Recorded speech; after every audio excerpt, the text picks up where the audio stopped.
Ahí tiene el permiso entonces.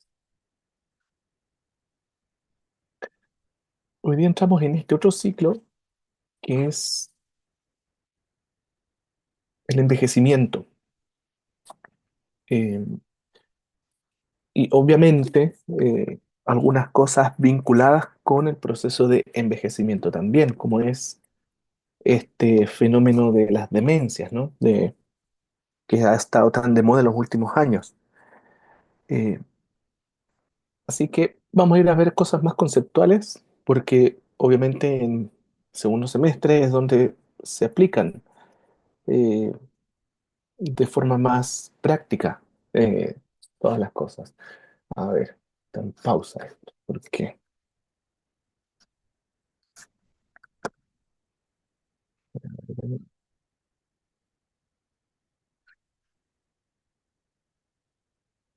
ahora sí. No, este no. Esta era la clase.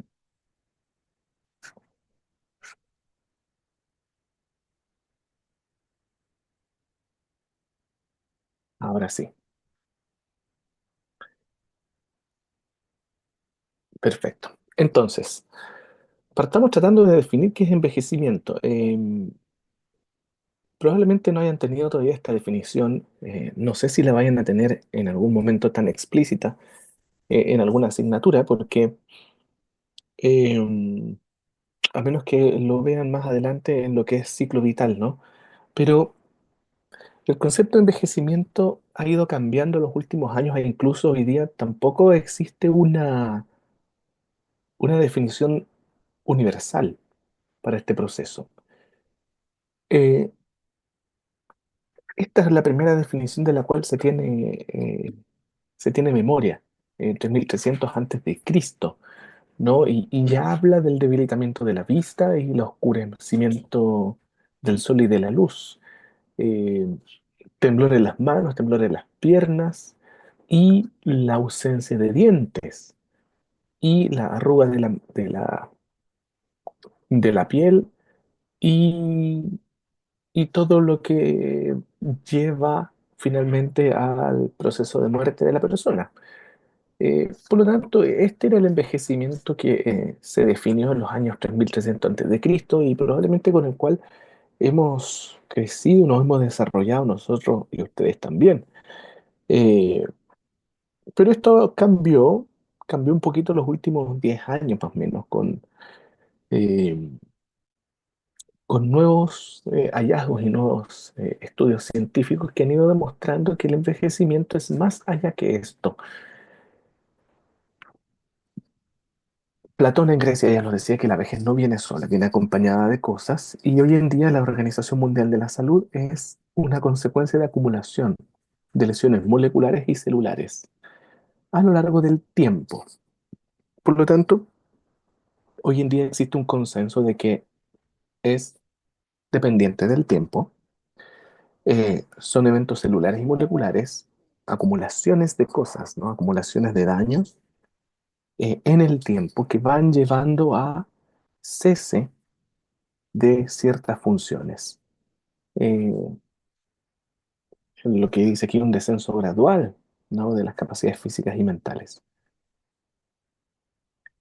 Eh, Últimamente también establecen que hay cambios progresivos e irreversibles que sufre la persona desde que se crea hasta que muere. Y efectivamente el concepto de muerte, ya lo mencionábamos anteriormente, es cuando una persona deja de crecer. Por lo tanto, la capacidad de crecimiento se da desde que somos fecundados, las dos células, los dos gametos se fusionan, hasta que la última célula deja de hacer fosforilación oxidativa. Eh, por lo tanto, el envejecimiento es diferente al concepto de longevidad, que es vivir una larga cantidad de tiempo. Y envejecimiento, por otra parte, es cómo este cuerpo se va agotando en el tiempo. Por lo tanto, si bien es cierto, el envejecimiento tiene directa relación con el tiempo, no necesariamente el envejecimiento se va a dar en personas longevas, sino que puede pasar que el envejecimiento acontezca de forma prematura en personas jóvenes, ¿no?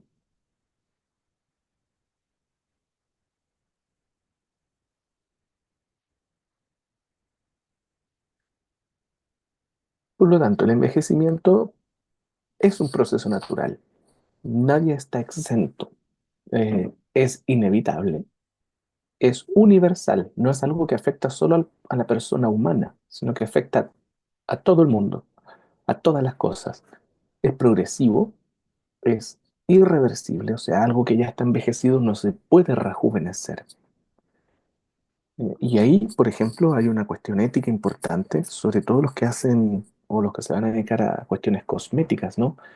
Eh, por ejemplo, el Botox, estas arruguitas que están aquí eh, y estas que están acá en el ceño, en el entrecejo, muchas personas hoy en día venden la toxina botulínica y tratamientos faciales para eliminar aquellos. Pero este proceso no lo elimina la toxina botulínica. Cuando el envejecimiento ya está establecido, no hay nada que pueda revertirlo. Por lo tanto, tratamiento con toxina botulínica en este sector, a este nivel, con este tipo de expresiones, ya no es efectivo al 100%. Tiene una efectividad mucho menor, pero no se puede vender un tratamiento cosmético mencionando que vamos a revertir el envejecimiento cuando sabemos que el envejecimiento es irreversible. Es heterogéneo, es decir, no afecta a todos los organismos, a todos los órganos, a todos los tejidos, a todas las personas por igual. El lado derecho e izquierdo es diferente, arriba y abajo también es diferente. Entonces, dentro del mismo organismo, el envejecimiento tiene distintos tiempos. Sí se puede modificar la velocidad en la que envejece un cuerpo, eso sí, pero para modificar la velocidad, todas las intervenciones tienen que ser a edades muy tempranas para que hagan efectivamente un efecto real, valga la redundancia ahí, eh, en el tiempo. Y obviamente es deleterio. La persona que va envejeciendo va perdiendo funciones. La primera teoría nace en 1990 con Medvedev, eh, que habla directamente sobre la expresión de genes y traducción de las señales. Eh, por lo tanto, estos errores que van acumulándose, ya sea en el almacenamiento de los genes, en el DNA, en el proceso de transcripción de los genes hacia el mensajero o en la traducción de los mensajeros hacia proteínas, puede llevar a generar errores que van acumulándose, errores deleterios, errores sumativos, eh, que van alterando la expresión de los genes y que por lo tanto va generando alteraciones en las funciones de las células de un determinado tejido u órgano. Otra cosa, otro detalle, que hoy día a la fecha hay más de 300 teorías eh, que intentan explicar por qué envejecen. De esas 300, la mayor parte, la verdad, no se considera plausible. Las hipótesis que establecen no han sido comprobadas en un 100%, por lo tanto, no se aceptan. Eh, Muchas de ellas son muy similares entre sí. Eh, Algunas incluso son compatibles y complementarias entre ellas, entonces se han fusionado. Y lo que sí, ninguna explica el fenómeno biológico por completo, sino que cada una tiene su matiz. Ahora, por qué eso es complejo, ¿no? Porque hay dos grupos de factores, es decir, las personas tenemos el cuerpo que funciona de cierta manera y que a medida que va funcionando va acumulando desechos tóxicos que tienen que ir siendo eliminados vía renal, la mayoría, ¿no? O por sudor, pero nuestros desechos día a día se eliminan, se excretan. Por tanto, hay factores propios, ¿no? Endógenos que se llaman. que es la propia vida media de las células que forman parte de nuestro cuerpo. Pero eso explica el 30% del envejecimiento. ¿Ya? Eso explica, por ejemplo, por qué los tejidos conectivos empiezan a producir menos colágeno, por qué el fibroblasto empieza a tener menos ciclo celular, empieza a tener menos regeneración, la tasa de renovación ósea y de los epitelios empieza a ser más lenta, las heridas tardan más en regenerarse, empieza entonces el proceso de fibrosis en vez de regeneración y pasamos a hablar de reparación, entonces las heridas ya no se regeneran, sino que reparan y por lo tanto empiezan a haber cicatrices donde antes no. eh, la oxigenación empieza a ser diferente, la cantidad de células del sistema inmune empieza a bajar, etcétera, etcétera, etcétera. Una serie de fenómenos que son propios del organismo y que explican el 30% de las razones por las cuales la persona envejece. Pero un 70% del proceso de envejecimiento como tal está dado por el entorno donde uno vive. Y eso va de la mano con la farmacoterapia, los antibióticos que uno consuma, los antidepresivos, cualquier droga que uno consuma, suplementos alimenticios que uno tenga, el tipo de alimentación, la hidratación, la exposición a radiación ultravioleta o a calor o a humedad excesiva o a frío excesivo, el tipo de trabajo que tiene, el esfuerzo físico, la altura a la cual vive, si hay más o menor presión parcial de oxígeno o mayor o menor presión parcial de CO2 o de nitrógeno, eh, los ciclos de sueño, las redes sociales, o mejor dicho, entornos sociales, no redes sociales, los entornos sociales. Si uno habita en zonas rurales exclusivas o en zonas urbanas propiamente tal o en zonas mixtas, si en la zona urbana hay o no hay contaminación del aire, qué tipo de agua se consume, etcétera. Son tantas las variables externas que eso impide que pueda existir una teoría universal para explicar. Lo que sí está claro y lo que sí hay consenso es que el envejecimiento va de la mano con factores epigenéticos, es decir, cómo ciertos genes se expresan o se inhiben en función de la variabilidad ambiental, del factor ambiente, y cómo el ambiente entonces finalmente afecta a nuestro propio entorno. Entonces, de esa manera, 70% del envejecimiento es ajeno al propio organismo.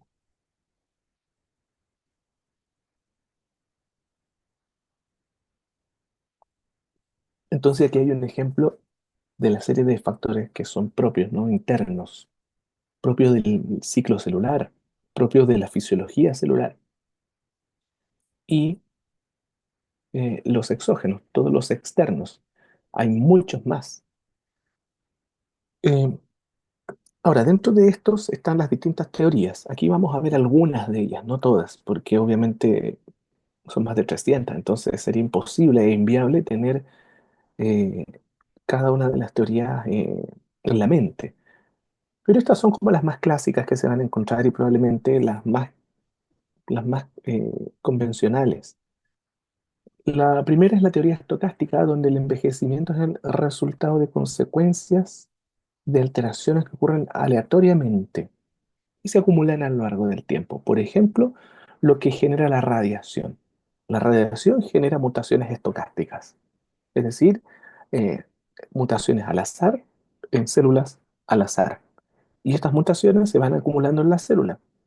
Eh, Si afectan a una zona que no transcribe en la célula, es decir, que es cromatina hipercondensada, eh, no va a pasar nada. Ya esa célula va a seguir su ciclo, va a seguir su vida, eh, pero nunca va a expresar ese gen que está alterado, por lo tanto esa radiación puede no tener absolutamente ningún efecto. Pero por el contrario, si esa mutación sucede y acontece en una célula donde están los genes que le dan la función, ahí sí se van a ver evidenciados los cambios o las modificaciones de esa mutación, que puede ser inhibitoria, sumatoria, eh, o puede no tener también alguna acción efectiva. Pero la estocasticidad se define en base a esto, ¿no? En base al azar, es aleatorio y es acumulativo en el tiempo. Eh, la no estocástica indica que el envejecimiento está predeterminado. Todas las células tienen un envejecimiento y un periodo predeterminado. Y que obviamente es la continuidad del proceso propiamente del desarrollo y corresponde a la última etapa dentro de una secuencia de eventos que están codificados en el genoma. ¿Están codificados en el genoma? Sí. Eh, Recuerden los telómeros. Los telómeros son lo que le dan, eh, no le dan la vida útil. A ver, los telómeros le dan la capacidad de multiplicación a la célula hasta que se acorta a tal forma de que ya no puede seguir multiplicándose. Por tanto, el telómero regula la capacidad proliferativa, pero esa célula después puede seguir viviendo.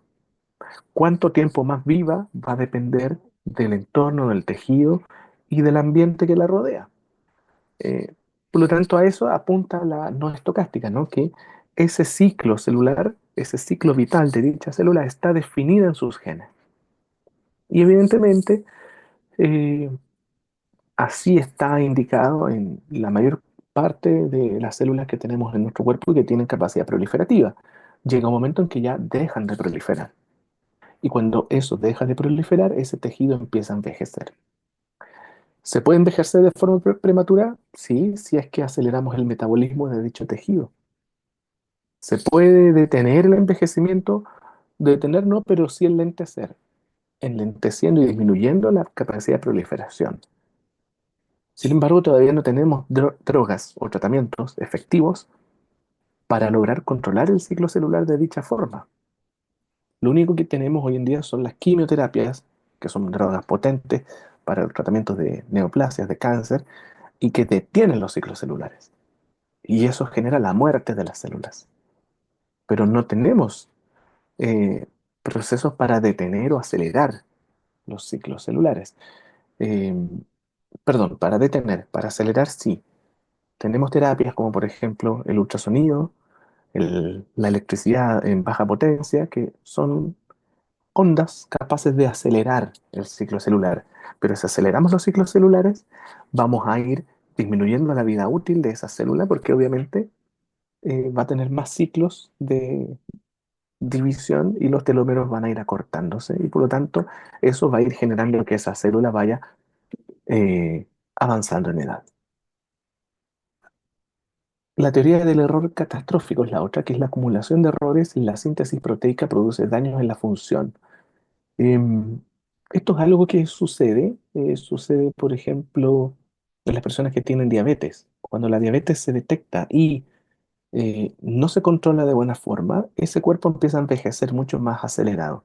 Y ese aceleramiento pasa porque las células empiezan a producir las proteínas, pero dado el nivel de glicemia elevado, todas las proteínas que una célula está empezando a producir, como por ejemplo el colágeno tipo 1 del tejido conectivo, se empieza a glicosilar, se conjuga con glucosa. Y por lo tanto, esa proteína glicosilada deja de cumplir la función que le corresponde y entonces el tejido empieza a tener alteraciones. Y un tejido dañado también puede generar alteraciones en la función de las células donde está ese tejido, o las células que están en ese tejido, mejor dicho. Otro, acumulación de productos de desechos, acumulación de productos del metabolismo celular. Muchos de ellos no son solubles y se acumulan en las células. Eh, por ejemplo, tenemos los odontoblastos, las células que están dentro del diente, que van formando los minerales del diente. Pero a medida que van avanzando en edad, estas células que van produciendo matriz mineral van acumulando lipofucsina, que es una proteína eh, insoluble. Entonces, un diente envejecido uno puede detectarlo mediante la concentración de la lipofucsina dentro del odontoblasto. Los dientes jóvenes prácticamente no tienen lipofucsina. Los dientes más mayores tienen mucha lipofucsina. Eh, ¿Se puede acelerar ese proceso de envejecimiento del diente? Claro que sí. Y eso se hace eh, aumentando el estrés en el diente. En otras palabras, el diente es un órgano sensorial y por lo tanto, mientras más estímulos yo le coloque durante la vida, más rápido voy a hacer que se envejezca. Lo mismo sucede, por ejemplo, con las neuronas. Las neuronas producen amiloide beta de forma natural, todas las neuronas, de todas las personas. Pero llega un momento en que ese amiloide empieza a clivarse por otra enzima y empieza a acumularse. Y esa acumulación lo hace ser insoluble. Y esa insolubilidad genera inflamación cerebral, neuroinflamación, y si están ubicados en puntos estratégicos dentro del cerebro, pueden generar demencias. Por lo tanto, desde el punto de vista de la teoría del envejecimiento, la acumulación de productos de desechos guarda relación con la gran mayoría de las demencias que existen en, en las personas y obviamente con el envejecimiento de las células que están a cargo, por ejemplo, de la producción de matriz mineral, es decir, condrocitos, condroblastos, osteocitos, osteoblastos, odontoblastos. Otra teoría es la del desgaste natural, donde las células del cuerpo se dañan porque eh, sobreusamos o abusamos de ellas, ¿no? Em,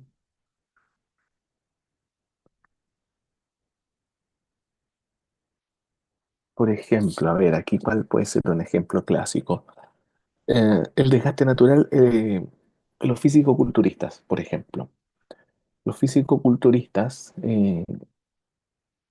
o los que hacen halterofilia, o los que están en un estándar donde hay una mayor masa muscular, no necesariamente porque trabajan de buena forma el músculo, ¿ya?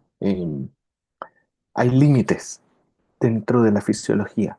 Cuando se supera cierto límite, comienza a producirse un proceso que puede ser lento o puede ser rápido. El rápido es que cuando uno quiere ejercitar la musculatura, va al gimnasio, va a hacer cualquier deporte, uno tiene que empezar con cargas que son fisiológicas. Ninguna carga que el organismo no sea capaz de aguantar y no generar dolor al día siguiente.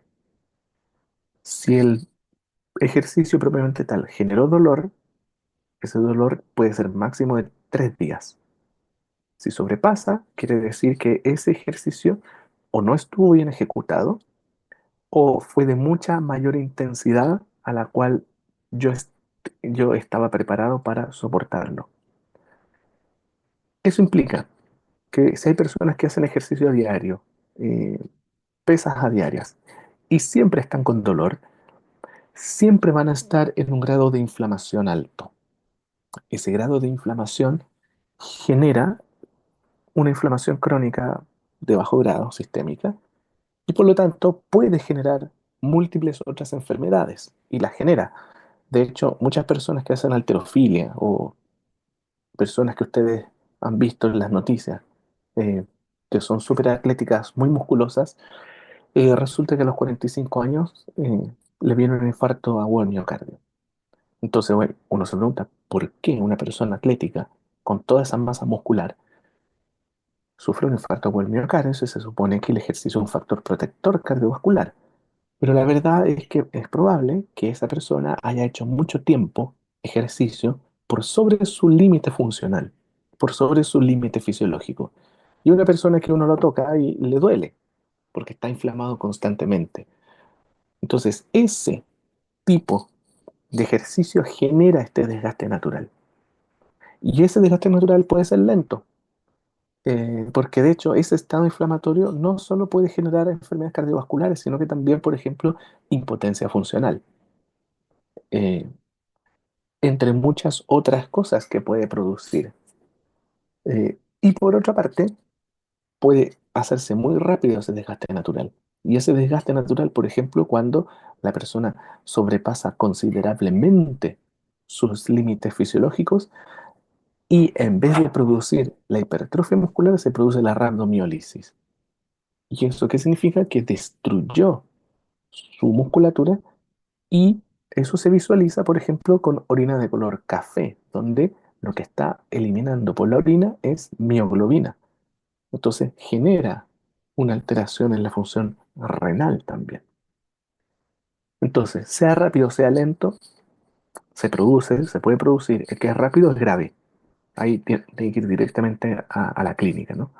Y el que es lento se puede revertir. O mejor dicho, se puede detener. Ciertos procesos se pueden revertir, pero el desgaste que ya se produjo en esa musculatura ahí va a quedar. Otro fenómeno es la autointoxicación, otra teoría. Dígame, me asusté. ¿Sí?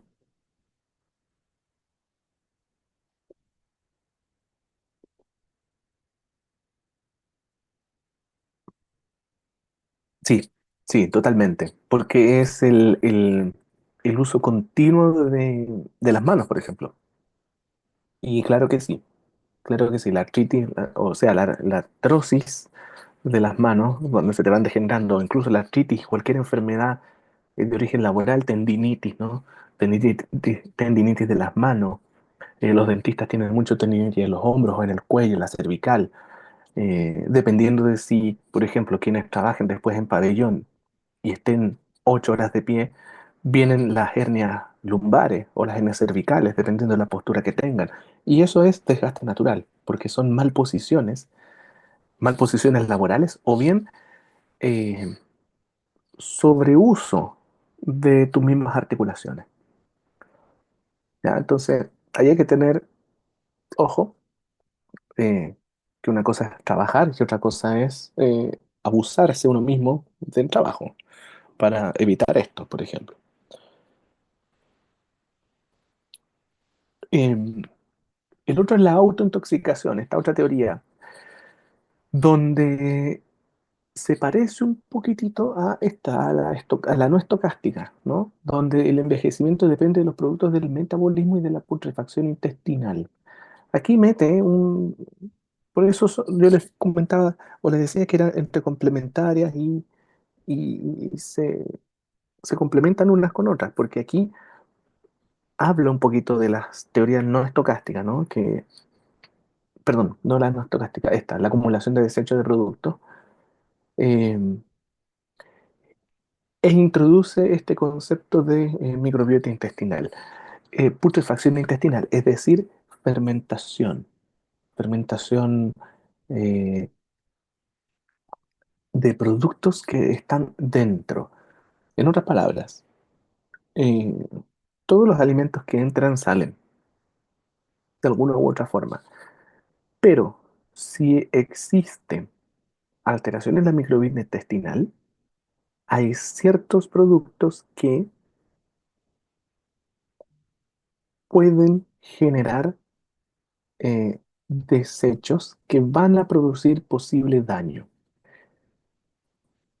Por ejemplo, eh, en los 90, 2010, hasta más o menos 2015, estuvo muy de moda el reflujo gastroesofágico. Puede que lo hayan escuchado, ¿no? La famosa acidez. La acidez y el colon irritable, muy de moda. Eh, pero hoy en día se sabe, por ejemplo, y se los comenté en fisio cuando hablamos de el intestino y de cómo el intestino se relaciona con otros sistemas y cómo finalmente cuando se produce una alteración en la microbiota intestinal, esta microbiota deja obviamente muchas bacterias fuera y se produce inmediatamente una alteración en el proceso de digestión. Lo más habitual es que se altere la digestión de las proteínas y de los lácteos, pero también pasa con la digestión de los carbohidratos no fermentables, que son las cáscaras, ¿no? Las fibras. Las cáscaras que por lo general eh, van a producir alcoholes. Es más, una persona, y ha pasado, si come mucha cáscara de manzana, en un plazo entre 2 y 4 horas posterior al consumo de la cáscara de la manzana, puede efectivamente estar emitiendo alcohol en forma de gases, de forma expirada. Entonces, si hace un alcotest, podría salir positivo por el hecho de haber consumido esta cáscara que en estómago, en el intestino, es capaz de fermentar y emitir alcoholes. Eh, Podría suceder. Pero, ¿qué es lo que sucede habitualmente en personas que antiguamente se decían que tenían este colon irritable, que hoy día se sabe que es esta enfermedad de intestino inflamatorio por sobrecrecimiento bacteriano o disbiosis intestinal, cualquiera de las dos puede ser? Lo que pasa ahí es que ciertos carbohidratos comienzan a descomponerse, pero en vez de tener una fermentación alcohólica, tienen una fermentación no alcohólica. Y esta fermentación no alcohólica genera dos tipos de gases, hidrógeno y metano. Eso queda dentro del estómago, perdón, dentro del intestino. Uno lo puede ver con la forma del meteorismo y uno puede ver la cantidad de gases que hay dentro del intestino en una ecografía, en una resonancia incluso. Pero esta persona se va a acostar y al acostarse hay relajación de los esfínteres y por lo tanto tanto el hidrógeno como el gas metano ascienden en la noche durante el sueño o incluso durante el día. Y como son gases, se van hacia la parte que está arriba. Es decir, cuando la persona está de pie, estos gases golpean el techo de la nasofaringe y se expiran. Y cuando está acostado, estos gases se introducen a los senos paranasales y después salen. Entonces, al día siguiente, tenemos personas con sensación de ardor en la garganta. Obviamente, hay irritación esofágica. El metano genera dilatación del carias y del píloro, por lo tanto, hay posibilidad de tener reflujo. Y además, puede haber dolor en los senos paranasales similar a la sinusitis o incluso cefaleas. Obviamente, todo eso va generando agotamiento de los tejidos, de la mucosa respiratoria, puede ir perdiendo olfato, puede ir perdiendo capacidad para neumatizar los senos y respirar. Por tanto, este fenómeno de, entre comillas, putrefacción intestinal, que no es más que producción de metano y de hidrógeno por una fermentación no alcohólica de los carbohidratos fermentables, genera entonces alteraciones en otros órganos y en otros tejidos, en este caso, que los va a inflamar y va a llevar a que puedan incluso perderse funciones dentro de ellos. Entonces, eso se refiere este proceso, esta teoría de autointoxicación.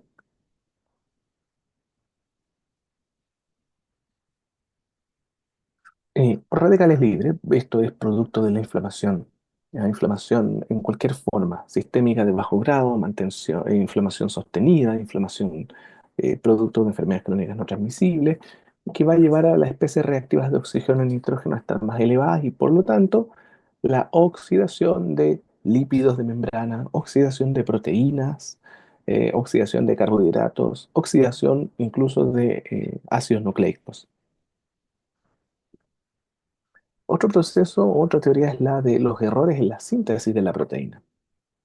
Esto va de la mano igual con que exista alteraciones en el mensajero, que puede deberse a alteraciones en el DNA, como puede solamente ser una mala traducción de la señal. Ahora, ¿por qué es importante esta? Porque la proteína es la que va a cumplir la función finalmente. Por lo tanto, si hay un error en la síntesis, en la creación de la secuencia primaria de la proteína, obviamente va a haber una mala estructura secundaria, terciaria, cuaternaria, y eso va a afectar directamente la función de la proteína. Y si esta alteración en la estructura primaria eh, crea una proteína insoluble, entonces esa proteína ya no se va a poder eliminar del organismo.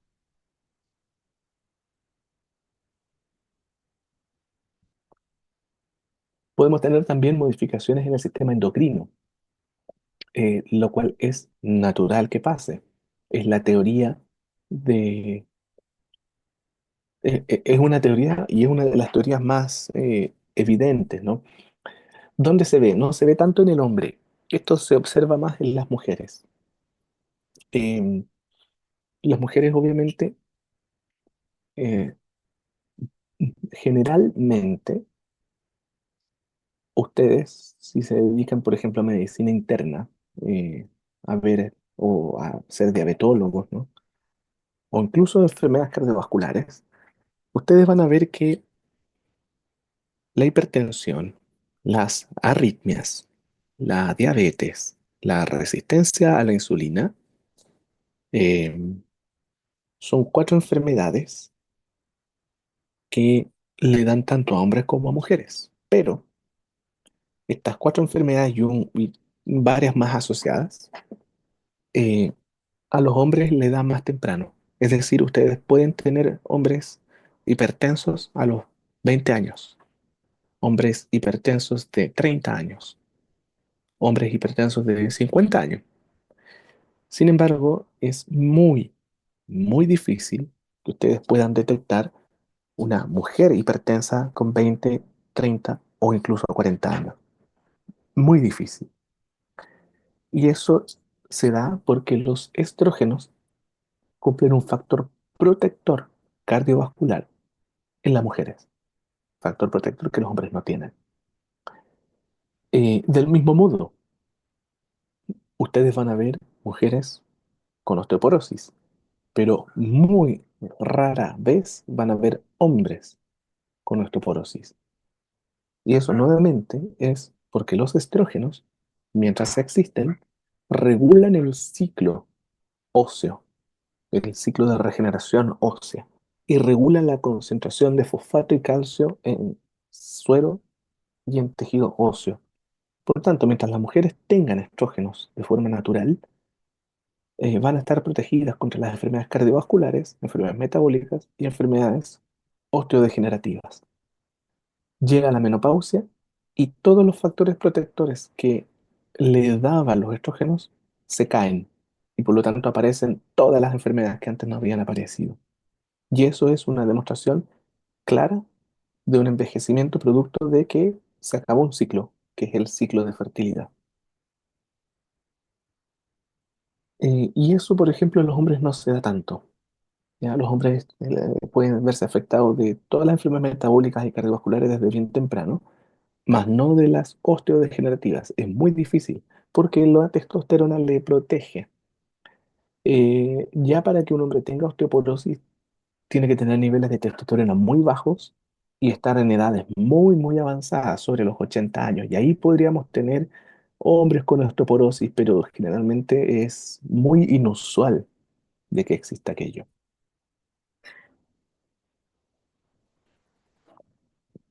La teoría genética, donde el envejecimiento está dado por, nuevamente, estructuras propias, telómeros, por ejemplo, y otros genes. La teoría del envejecimiento programado, eh, hay algunos que sostienen que el cuerpo envejece de forma programada, que está establecido en cada órgano, en cada célula de cada especie, cuándo y cuánto va a ir envejeciendo. Y la teoría ambiental, donde el envejecimiento se da en función de cómo es la dieta, si hay alcohol o no, si hay ejercicio físico o no, si hay tabaquismo o no. Ahora, ¿alguna pregunta hasta ahí? ¿Duda? Bien. Yo Eh, tampoco, profe. ya. Ahora, ¿por qué es importante o cuáles son las consecuencias de que se envejezca, ¿no? Si todos vamos para allá. Eh, hay necesidades generadas. Hoy día se habla mucho del envejecimiento saludable, porque con el envejecimiento eh, se pueden ver alterados cuatro principios de la bioética. Y de los cuatro, el más importante es la autonomía. Es lo más clásico que pasa, y que la persona va perdiendo autonomía. No necesariamente autonomía en las cosas que hace, sino que autonomía en las decisiones propias, porque el estado cognitivo puede ir viéndose afectado. Entonces, hoy en día se habla mucho del envejecimiento saludable para permitir esta autonomía cognitiva de las personas hasta idealmente el último día de sus vidas. Eh, Hace poco, 21 de abril, falleció el Papa y todos vimos cómo el Papa, si bien es cierto, no era autovalente, pero sí tenía una autonomía cognitiva, ¿no? La idea es que todo el mundo pudiera llegar a esa autonomía cognitiva de saber bien qué es lo que hace y qué es lo que sucede hasta el último día de su vida. Pero también se apunta a que eso sea con una autonomía real, que la persona pueda valerse por sí misma. Y obviamente disminuir las patologías que se vinculan a la edad, porque obviamente mientras más patologías van aumentando y van apareciendo, eh, va generándose un deterioro mucho mayor. Y aquí tenemos tres formas de envejecimiento: el normal, y que le sucede a cualquier persona que tenga una vida clásica, ¿no? Eh, que vaya al trabajo, que duerma 8 horas, que camine dentro del día, que coma sus alimentos de forma balanceada. No estamos hablando de un deportista, pero tampoco estamos hablando de una persona sedentaria y que tiene un nivel cognitivo superior o normal a la media, es decir, que haya cumplido sus 14 años de formación escolar y tenga algún estudio posterior a eso. Es un envejecimiento, entre comillas, normal. Vamos a tener los envejecimientos patológicos.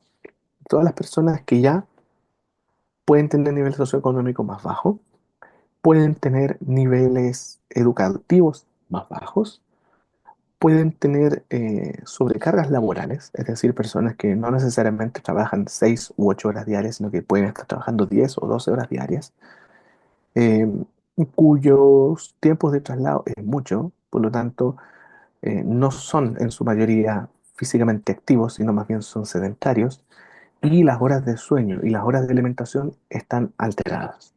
Entonces, ahí se produce un envejecimiento que es patológico, que va a afectar cuán rápido se va a ir envejeciendo esa persona.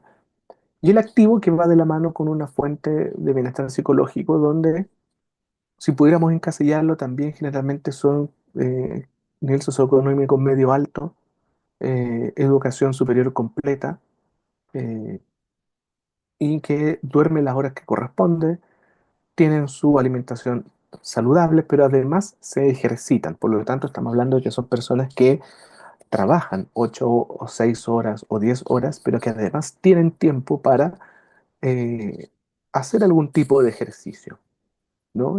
Aquí no estamos hablando de deportistas, ¿no? Sino que gente común y corriente que tiene una mayor actividad por sobre la media de ejercicio. ¿Cuál es esa sobre la media? Por ejemplo, un ejercicio que es activo, o mejor dicho, la cantidad de minutos que una persona debiera ejercitarse para considerarse activa son 300 minutos a la semana. Pero no 300 minutos caminando, ¿ya? El caminar, si bien es cierto, es un ejercicio que funciona, pero no es un ejercicio que previene el envejecimiento. Para que el ejercicio sea capaz de prevenir el envejecimiento, debe estar a un 70% por sobre el gasto cardíaco habitual. Es decir, si mi pulso en reposo es de 60 a 70 pulsaciones, yo tengo que hacer un ejercicio que durante 30 minutos me mantenga mi corazón entre 110 a 140 pulsaciones por minuto. Eso se calcula en base a la edad, a la altura y al peso de la persona y a la frecuencia cardíaca en reposo. Por eso es un rango que va entre los 110 y 140 pulsaciones por minuto, ajustable a cada persona. Entonces, yo tengo que tener pulsaciones en ese rango, 300 minutos acumulados en la semana, para yo poder indicar que esa persona está activa físicamente y para decir que ese ejercicio efectivamente cumple un rol cardioprotector. Por lo tanto, caminar 30 minutos al día no se considera un ejercicio para protección cardiovascular y para prevenir el envejecimiento. ¿Qué se considera, por ejemplo, un trote suave? Bicicleta, natación suave, no de competencia. Suave se refiere a su propio ritmo, no contrarreloj. Eh, Trekking, ascensos o caminatas hacia cerros, ¿no? De altura, porque ahí genera mayor eh, ejercicio muscular, etcétera, ¿ya? Por lo tanto, quienes se dediquen a la medicina física van a tener eh, mucho en consideración ese aspecto para el proceso propio del envejecimiento. Entonces, estamos hablando de que esa es el envejecimiento activo, ¿no? Las zumbas, por ejemplo, son ejercicios que generan este aumento en la frecuencia. Entonces, el envejecimiento activo se adoptó a finales de los 90 eh, para cambiar el switch del envejecimiento saludable que existía antes, ¿no? Envejecimiento saludable no era muy, a nadie le daba muchas luces de qué significaba, ¿no? Este envejecimiento saludable. Sin embargo, cuando yo digo envejecimiento activo, la mayoría parte de las personas entiende de que es un envejecimiento manteniéndose activo en todas las funciones del día a día, cognitivas, físicas, sociales, etcétera. Y hoy en día va de la mano con la calidad de vida, mantenerla o mejorarla, pero nunca disminuirla. Y aquí tenemos entonces una serie de eventos o elementos que van a participar en el envejecimiento activo. Vamos a verlo muy brevemente.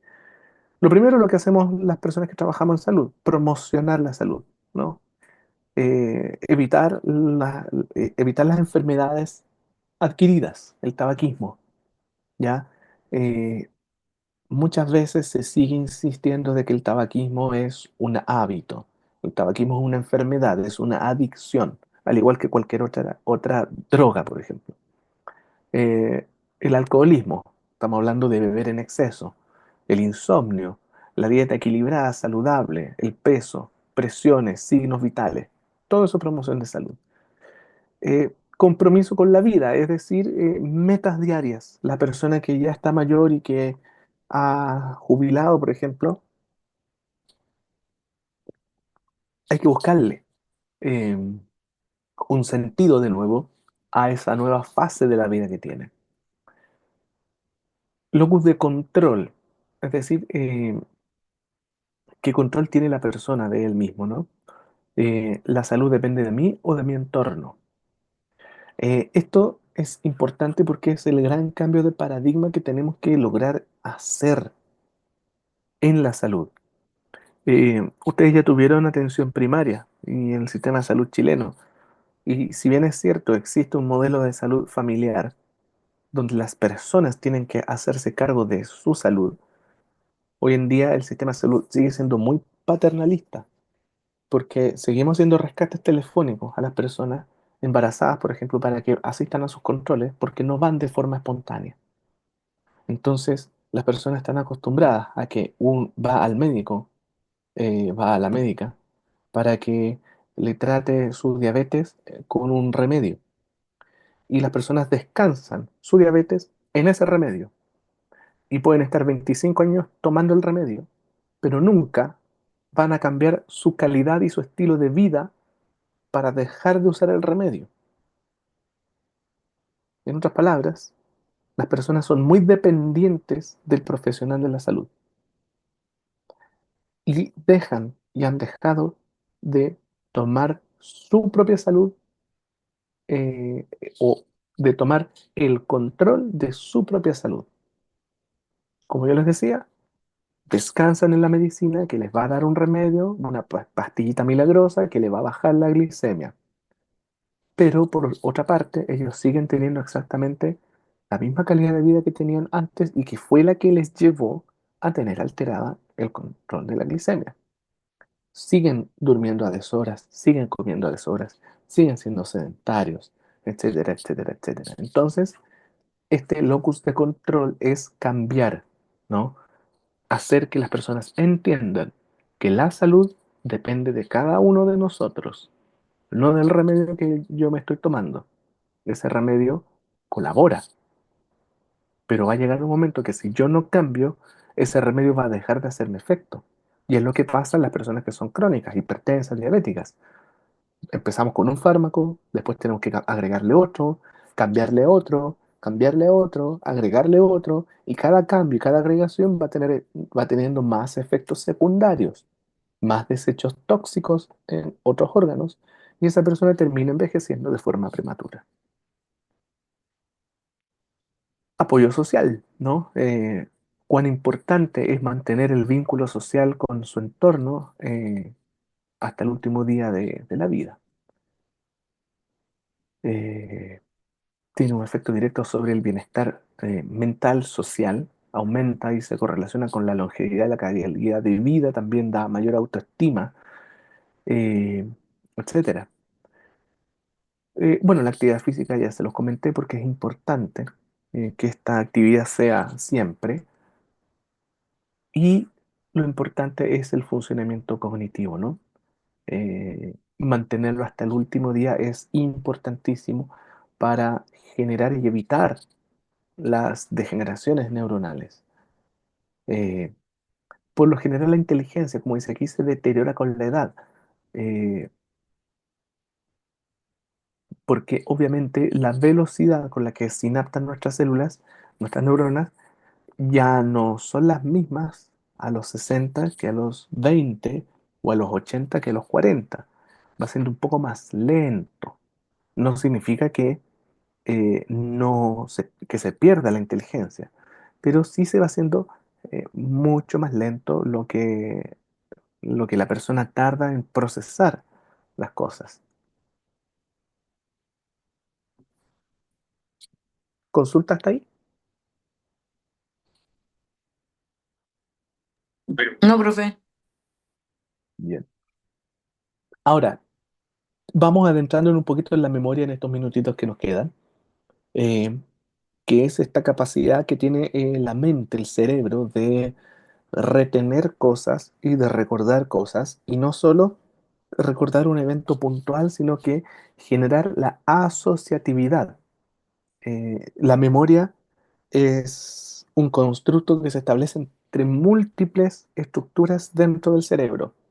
Participa el hipocampo, participa la amígdala, la accumbens, el núcleo accumbens, participa todo el sistema límbico, participa corteza prefrontal, participa corteza visual, olfatoria, participa bulbo participan eh, receptores de cavidad oral, como por ejemplo las papilas gustativas, eh, incluso las del ligamento periodontal, lo que sujeta el diente al hueso, etcétera.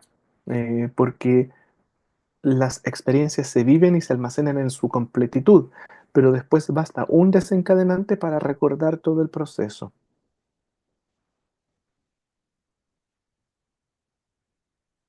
Em, y eso genera la gran pandemia, por así decirlo, eh, o epidemia, no, no, eh, para no confundirlo con la pandemia del COVID, ¿no? Por algo infeccioso. Pero sí la Organización Mundial de la Salud ya la menciona como la gran pandemia que vamos a tener este siglo. Eh, y que es una pandemia, la verdad, que no tiene un tratamiento efectivo. Porque lamentablemente las demencias son neurodegenerativas. Eh, Antiguamente, hasta hace unos 10 años atrás, uno hablaba del concepto de demencia senil, ¿no? Y, y otra parte eran las otras demencias. Hoy en día, la demencia senil dejó de existir. Y dejó de existir porque es el envejecimiento natural que tiene una persona. Entonces se le daba un nombre patológico a algo que era netamente fisiológico. Y producto de ello, hoy en día las neurodegeneraciones se denominan demencias. Eh, ¿Por qué es un problema de salud pública? Porque aquí estamos nosotros, América Latina. La mayor prevalencia a nivel mundial está en esta parte del continente.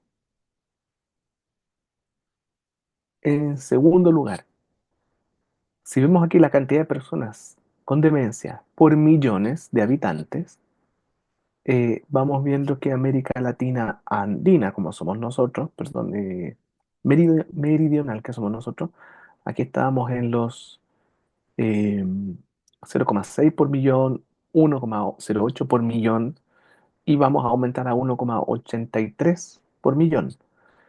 Eso significa que del 77% vamos a aumentar en un 200% de personas con algún tipo de demencia de aquí al 2050. Estamos duplicando o hasta triplicando las cantidades, producto de forma natural de lo que es el envejecimiento de nuestra propia población. Ahora, ¿qué entendemos por demencia? Y aquí demencia entendemos generalmente a confundir algo que se da en los mayores, pero la verdad es que es mucho más amplio. Son alteraciones conductuales o cognitivas o mixtas que van a afectar a la persona y que se produce por esta pérdida en la cantidad de neuronas en determinados sitios, producto de causas conocidas o desconocidas muchas veces al día de hoy.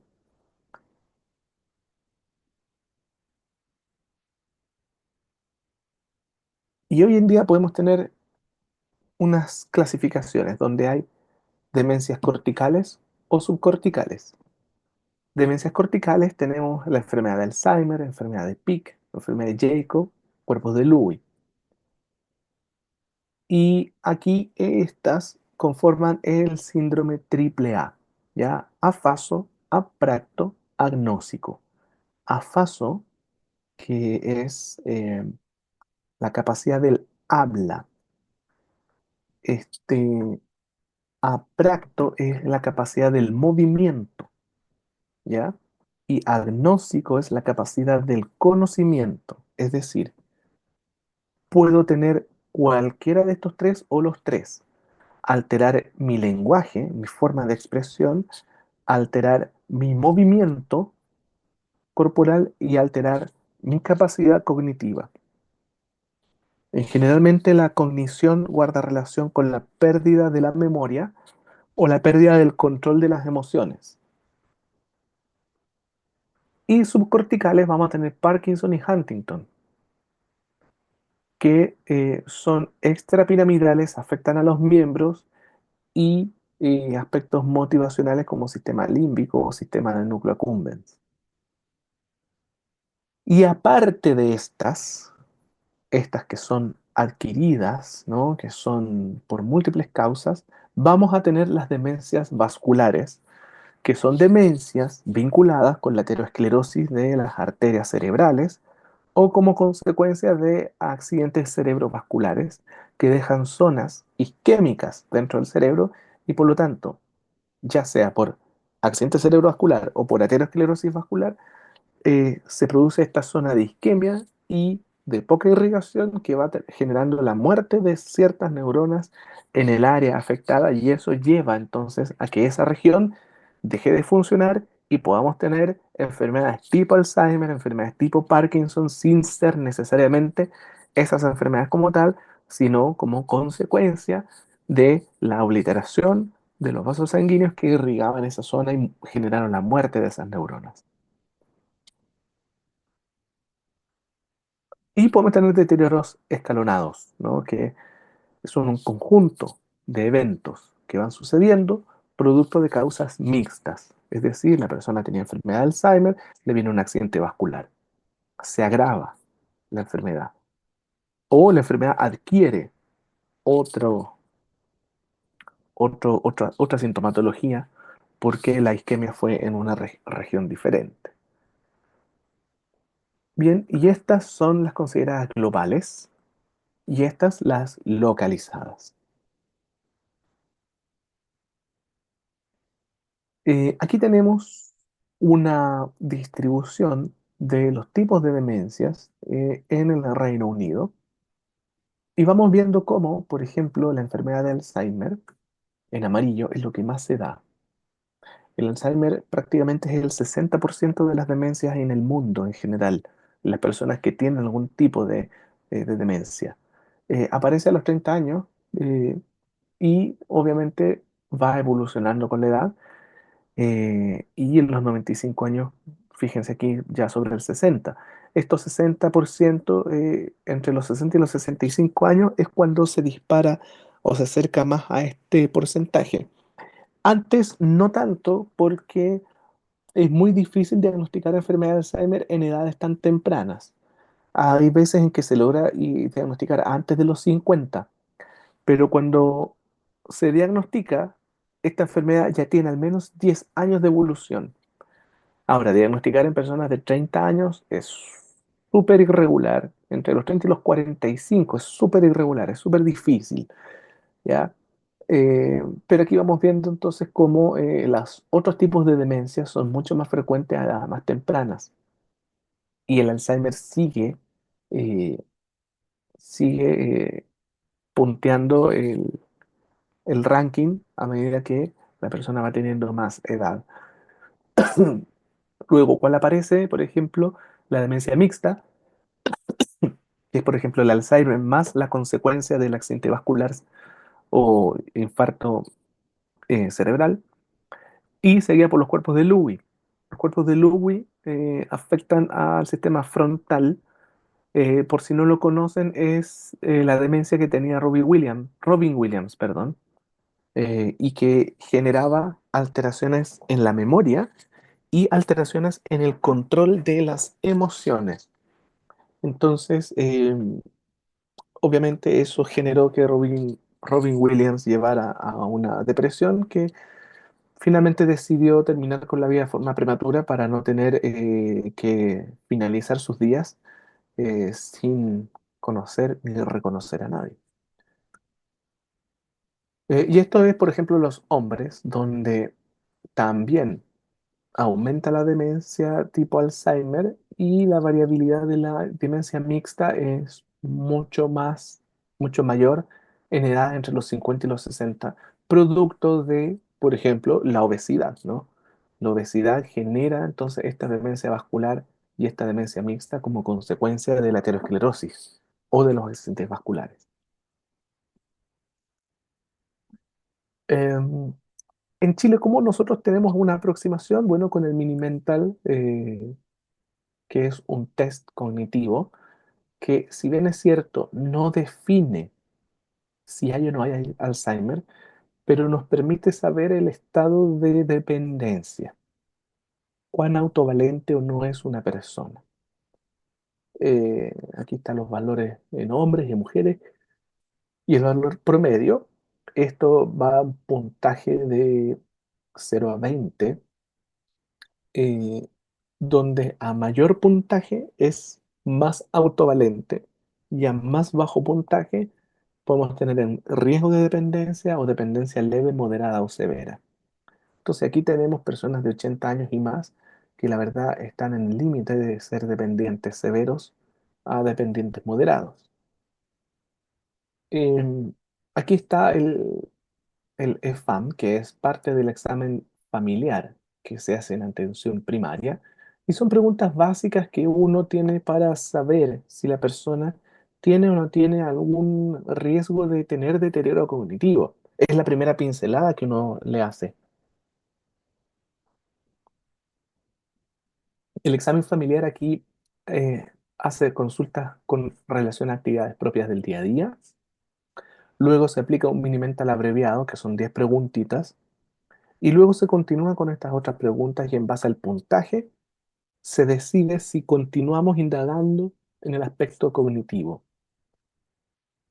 Eh, por ejemplo, hay que cumplirse, tomar un objeto, hay varias actividades físicas también.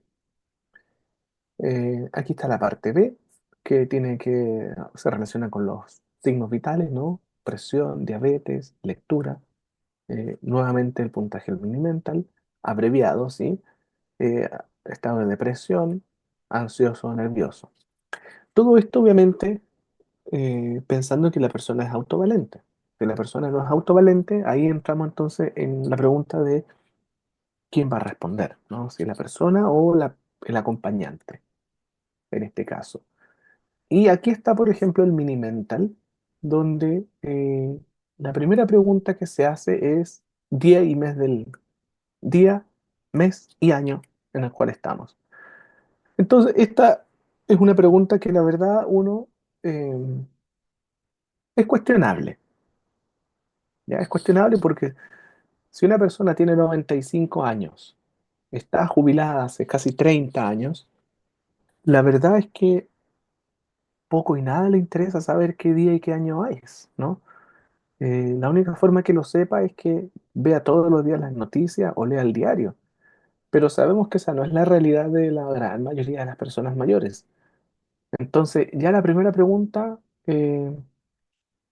es cuestionable, ¿ya? Es cuestionable. Luego se indican esos tres objetos y al rato después lo tiene que mencionar para ver cómo está la memoria inmediata.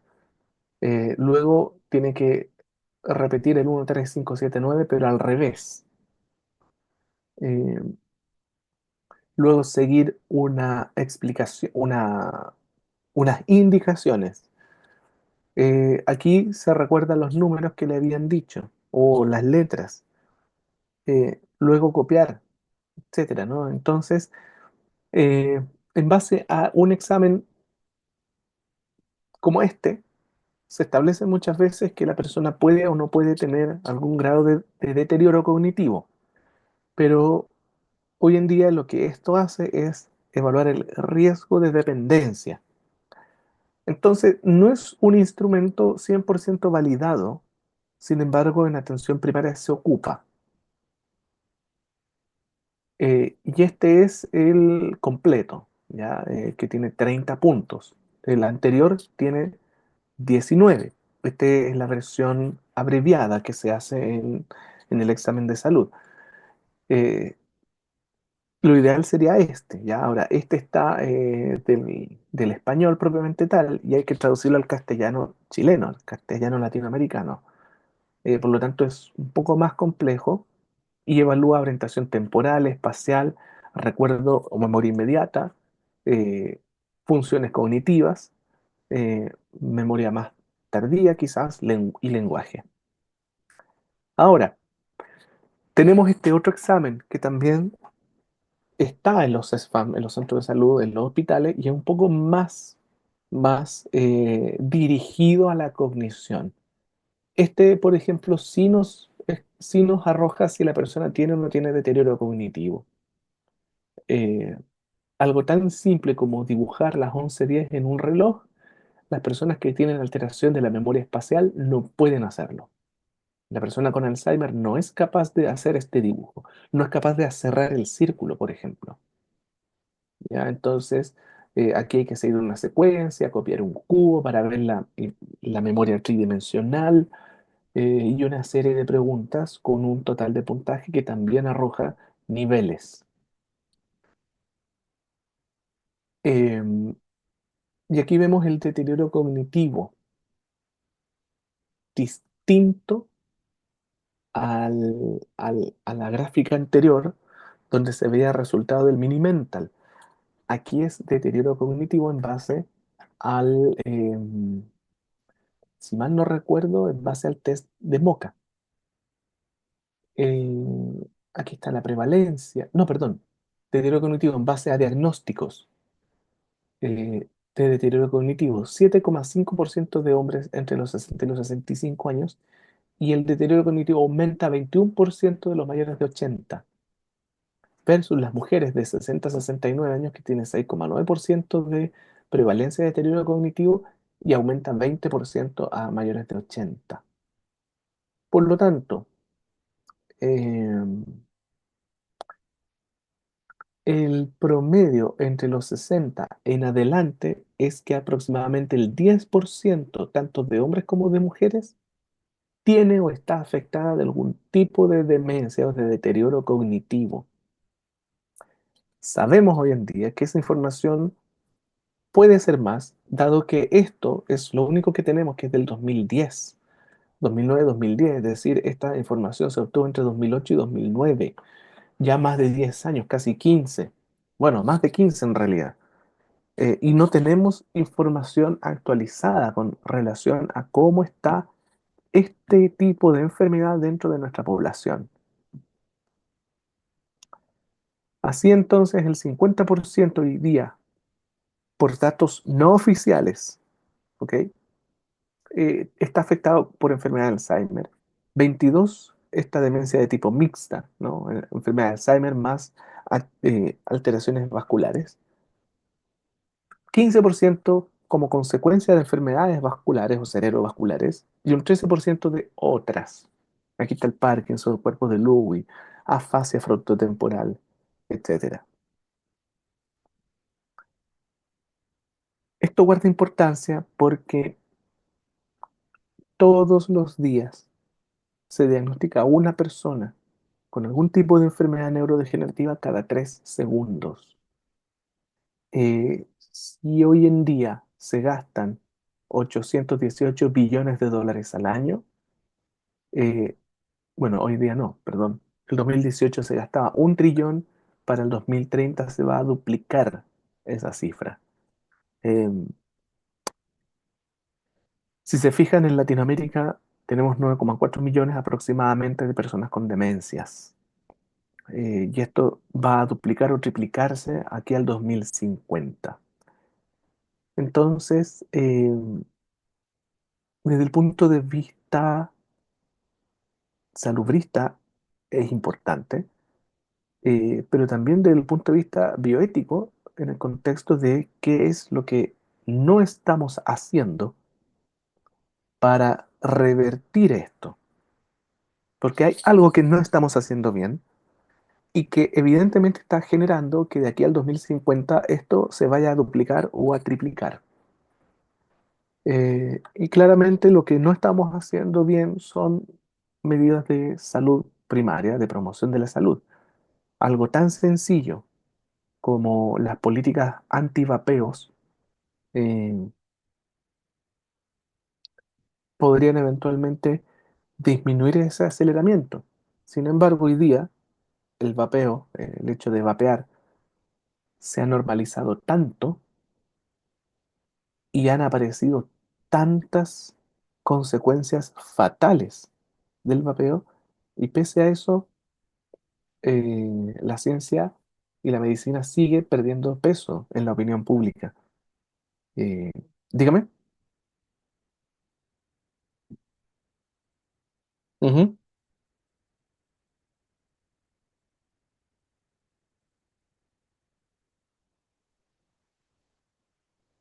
Sí, sí,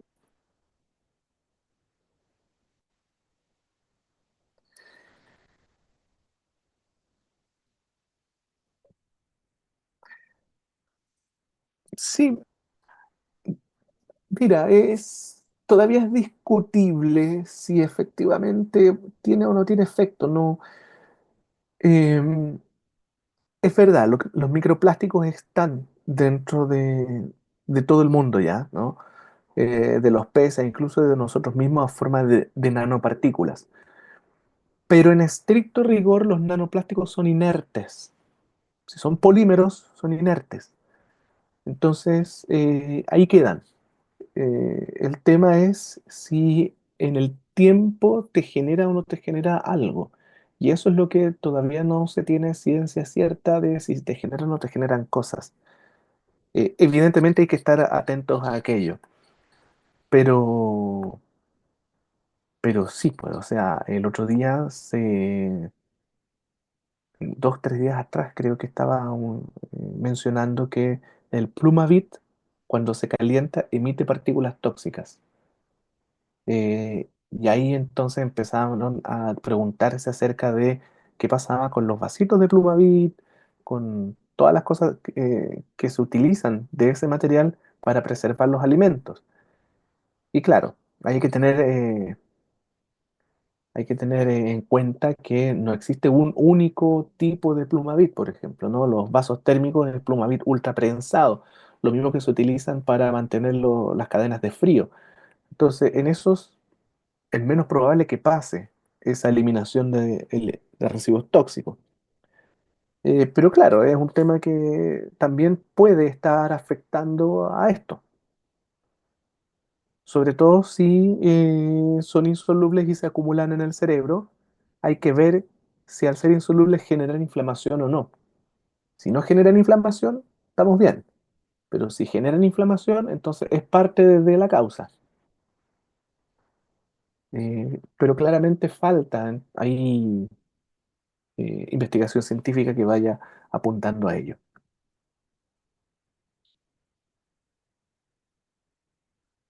Bien, entonces vamos a tener este deterioro cognitivo leve.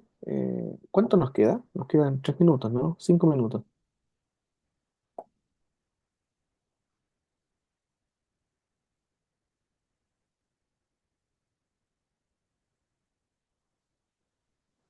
5 minutos creo que nos quedan, ¿ya? Así que muy rápido. Este deterioro cognitivo leve hay fallas muy pequeñas en la memoria. Eh, Se detecta en base al test MoCal que les mostré recién. Se conservan funciones cognitivas con normalidad, es decir, eh, la persona puede hacer cálculos matemáticos, mantiene orientación espacial, pero de vez en cuando se desorienta, ¿ya? O sea, es una persona que todavía puede salir sola a la calle, pero que estando en la calle a veces puede perderse 1 o 2 minutos y luego se reorienta. Eh, es parte inicial, por ejemplo, de cualquier tipo de demencia. Deterioro cognitivo leve también puede ser como consecuencia del propio envejecimiento, ¿ya? Entonces, el deterioro cognitivo no es necesariamente algo patológico, puede ser fisiológico, puede que se le olviden los nombres de las cosas a la persona, eh, puede que se le olvide la dirección de la calle, el número de teléfono, eh, más aún si ha habido cambio pronto. Pero, por ejemplo, las cosas más de larga data, eso no se le olvida. No se le olvida el nombre de sus familiares, de sus hijos, las fechas, eh, su número de carnet, de identidad, etcétera, ¿ya? Sino que más bien son las cosas más inmediatas las que van teniendo más conflicto con que pase a memoria a largo plazo. Ahora, ¿evoluciona Alzheimer? No necesariamente. ¿Ya? Las personas, hasta nosotros podemos tener algún grado de deterioro cognitivo leve. Por ejemplo, eh, si hay eventos de insomnio. Si yo me dormí ayer a las 3 de la mañana y hoy día me desperté a las 6:30 de la mañana, uno de los efectos inmediatos que tiene esa ausencia de sueño es un deterioro cognitivo leve, entre comillas, llamado deterioro cognitivo leve. Eh, pero es esta pérdida de memoria como consecuencia de que estoy con una alteración funcional. Eh, Déficit en orientación temporoespacial,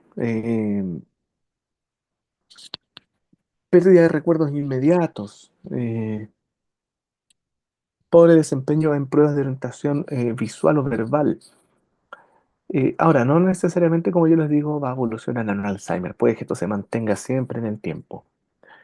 Eh, y hay que diferenciarlo de la demencia propiamente tal. Ya el deterioro cognitivo, leve, moderado o severo, es una respuesta fisiológica del cuerpo. Puede ser natural, fisiológico, y puede evolucionar sin ningún problema, dependiendo de la capacidad cognitiva que haya tenido la persona en su inicio. ¿Puede evolucionar algún tipo de demencia? Sí. Pero una demencia no necesariamente comienza a partir de un deterioro cognitivo. Y un deterioro cognitivo no necesariamente evoluciona a demencia.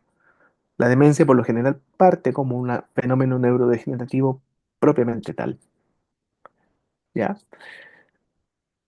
Y aquí está el Alzheimer, donde hay una pérdida en la cantidad y en el tamaño y volumen del cerebro y la cantidad de neuronas, dado principalmente por la acumulación de proteína eh, tau hiperfosfolidada en forma de ovillos neurofibrilares que son intraneuronales y de placas seniles o placas de amiloide beta, que son proteínas que son extracelulares. Por lo tanto, tenemos dos conjuntos de proteínas insolubles, tanto dentro como fuera de la neurona, ubicados específicamente en el hipocampo, que es la región del cerebro que controla la la memoria en general, y por lo tanto establece conexiones, como yo les comenté, con múltiples núcleos eh, supracorticales y adyacentes también al hipocampo. Eh, Conecta con hipotálamo, con sistema límbico, conecta con núcleo accumbens, con amígdala y con una serie de cortezas. Por lo tanto, si se pierden neuronas ahí, se va perdiendo información hacia arriba y eso va generando la muerte de las neuronas que dejan de tener entonces esta función de sinapsis. Por lo tanto, es una falla sináptica. Bueno, ahí están los marcadores histopatológicos clásicos de esta enfermedad. Entonces, es degenerativa, aparece posterior a los 60 y esta enfermedad es la que genera entonces estas tres A, ¿no? La afasia, la apraxia y la agnosia. Entonces, cuando la persona está cognitivamente bien y viene a la afasia, aquí tenemos el primer problema grande donde se altera la capacidad de comunicar. Entonces, no necesariamente la persona va a estar comunicando lo que quiere y el receptor no va a estar entendiendo lo que la persona quiere. Y aquí entonces viene el primer problema de comprensión y de lenguaje, ¿no? ¿Cómo lo hacemos finalmente en la consulta médica? ¿Cómo se hace para tomar las decisiones? Eh, lo mismo con la apraxia, cuando la persona deja de poder escribir, pierde su capacidad para comunicarse. Y luego cuando viene la agnosia ya no, no hay mayor autonomía en esta persona. Entonces, cuando pasen por psiquiatría, espero que así sea, va a haber todo un capítulo de ética en psiquiatría destinada principalmente a cómo, cómo se pueden respetar los principios de la bioética de las decisiones médicas en personas con este conjunto o grupo de enfermedades, lo cual es súper complejo porque aquí la autonomía prácticamente es nula.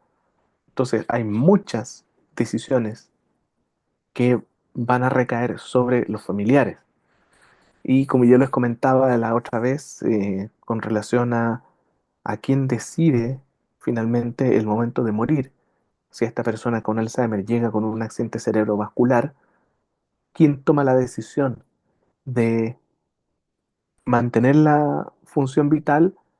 Va a ser la familia. Y ahí vamos a ver qué familiar.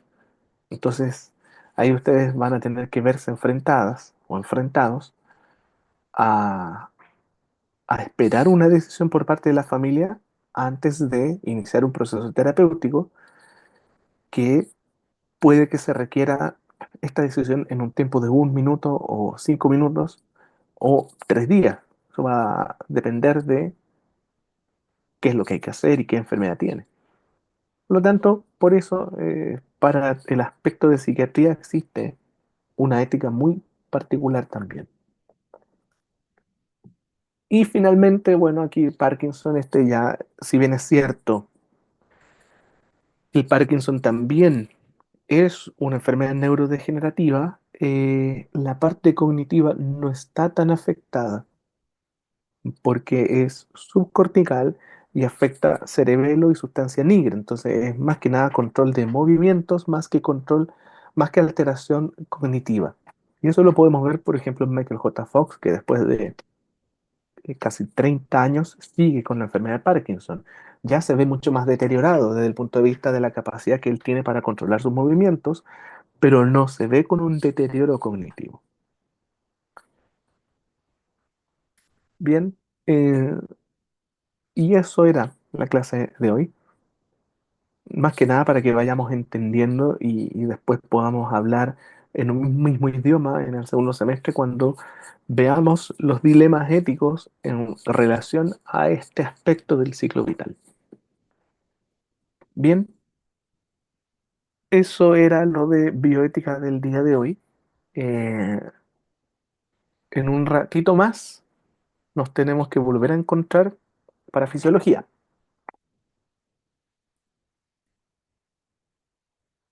Bien,